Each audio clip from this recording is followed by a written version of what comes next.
But how about this speech today from Chuck Schumer, Amisha, the top Democrat on the Hill? What is going on right now with Democrats and Israel? There are a few things at play at once. One, responsiveness to the protests that are growing across the country, particularly amongst younger voters and voters of color, as well as those who identify as Muslim. In addition to that, Michigan being up for grabs. We see the polling coming out of Michigan. Michigan is a must-win state for President Biden.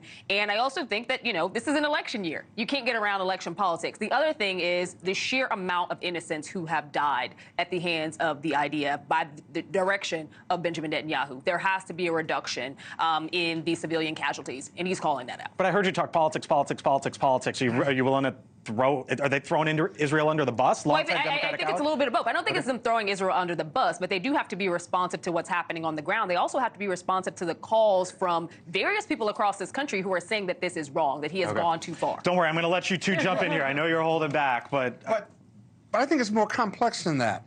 I think Senator Schumer, the majority leader, is saying what all of us know and lots of other commentators have said, including the Jewish population in the U.S. as well as Jews in Israel. He's very unpopular. He has not brought these hostages home. Netanyahu. He has not brought these hostages home. Many blame him for this attack on October 7th. I think there's a lot of Jews in this country who are wondering why the Democratic Party is moving left on Israel. Well, I don't think they're moving left. I think they're moving humanitarian. I think they're moving practicality because he's criticized around the country, including in his own country, for not bringing these hostages home. He was paying Hamas, and his political survival depends on this war. This war ends and stuff, and he's going to be voted out. So I think Schumer's just telling the truth. All right, I held you back long enough. Go for it, Aaron. I have to deeply disagree with these assessments. And let's just look at what the White House and Democrats have done in the last 24 hours against Israel. Releasing $10 billion in money to Iran, who is funding Hamas.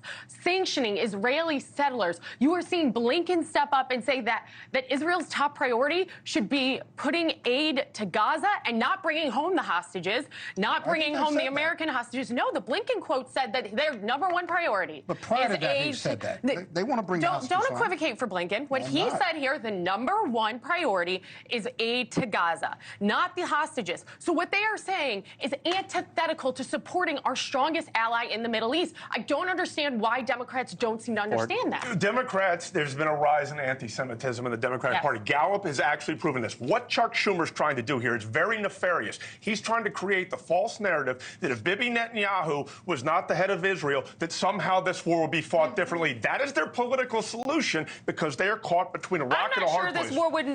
I'm not sure he's wrong in that, though. Bibi Netanyahu has made it unequivocally clear that he does not believe in a two-state solution, that he essentially wants to blow Palestinians off the map, that he has no problem doing this. This is beyond Hamas. This is him being absolutely fine. I want to get to Mulvaney real quick because Mick, come on in. You know, when I saw the National Intelligence Threat Assessment earlier this week, I said, Netanyahu's in there. That's interesting, putting him in there with Kim Jong-un and Putin. And then 3 days later, we see Chuck Schumer going to the Senate floor, and I wonder, is something going on? Is there some sort of coordination there, maybe, Mick?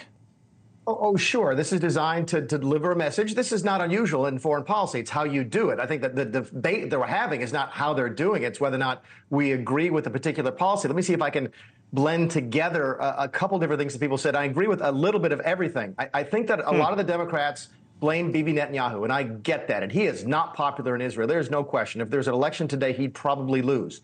But I think that the Democrats in this country equate that with a two-state solution and or an end of the war.